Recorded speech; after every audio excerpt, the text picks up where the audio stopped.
नमस्कार. काय सांगाल नागोबाचं हे जे मंदिर आहे हो, कधीपासून आणि काय महात्म्य काय आहे या देवाचं?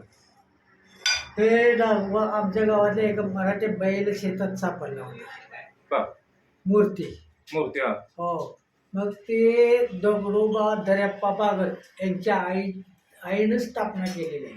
आईनं स्थापना केलेली. त्याच्या आईनं स्थापना केली. त्यांच्या शेतामध्ये स्थापना करायच्या वेळी तर गायरान क्षेत्र असल्यामुळे इतर स्थापना केली.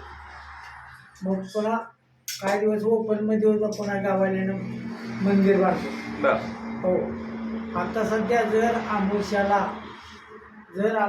दर्शन देतो आता सध्या. अच्छा, नागोबाचं दर्शन होतं. कुठे होतं? इथं मंदिरमध्ये होतं, नाही तर बाजूला होतं. अच्छा, आजूबाजूला होतं. पण नवसाला लेकराच्या बाबतीत तर नवसाला लवकर पावतो. अच्छा, म्हणजे एखाद्याला जर मूल बाळ होत नसेल तर काय लोक नवस काय करतात इकडे? काय 5 नारळ तोरण किंवा काय एवढं मोठ्या नवसाला पावत बी नाही. अच्छा, 5 नारळ तोरण किंवा 11 नारळ तोरण. अच्छा. आणि आता आम्ही थोड्या वेळा पाहिलं दही भात असं काहीतरी नवस पाऊस महिन्यामध्ये. आता या मुलगा झाला. मुलगा झाल्यानंतर कोणी तर नवस बोलला होता, तर मग इथून नवस फेडाला.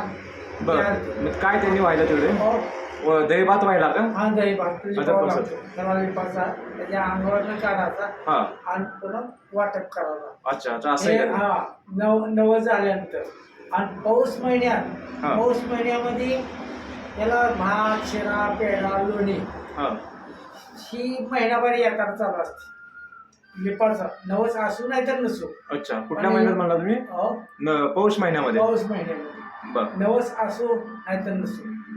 पण ती भात, शिरा, पेढा, लोणी आजूबाजू खेडेगाव येते, ती सोलापूर येते, धाराशिव येते, भरपूर लोक येते. ती स्वेच्छेने लोक इथे देतात, त्याचा लेप करायचा आणि त्याचा प्रसाद तुम्ही वाटताय.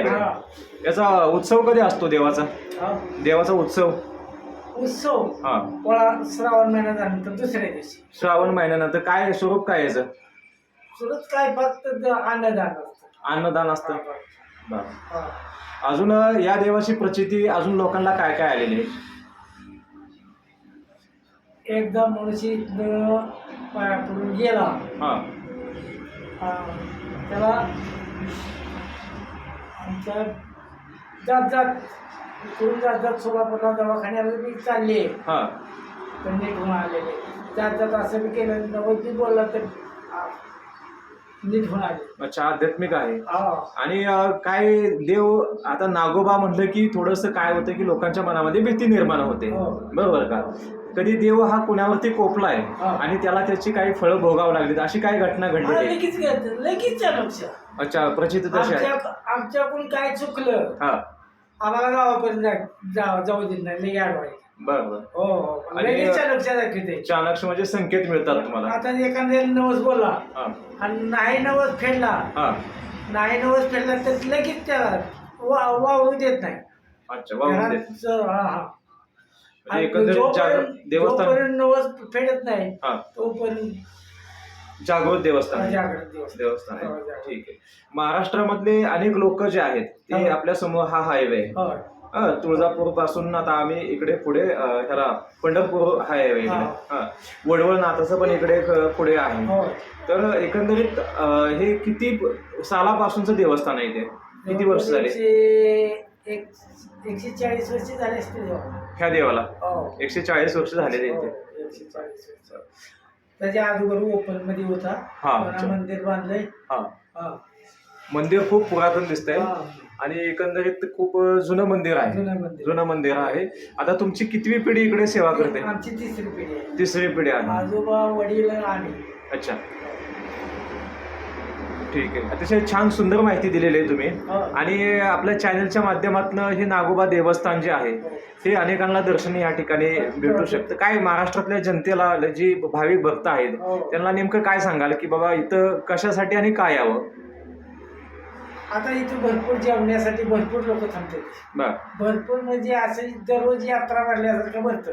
बर, येणार जाणारे लोक इकडे थांबतात. जेवण्यासाठी बर. कोण पाया पडायला येते, कोण नाही बी येत. हा फक्त जेवण करून जाते ते. हा, पाठीमागे भरपूर सोय आहे. सोय निश्चितपणे पिण्याच्या पाण्याची सोय आहे, पाण्याची सोय, शेड आहे आणि झाडे मस्तपैकी तुम्ही मेंटेन केले. वट्टा केलाय ती जेवण्यासाठीच केलाय. ओके, हा, ठीक आहे. खूप अतिशय छान माहिती दिली तुम्ही. हो.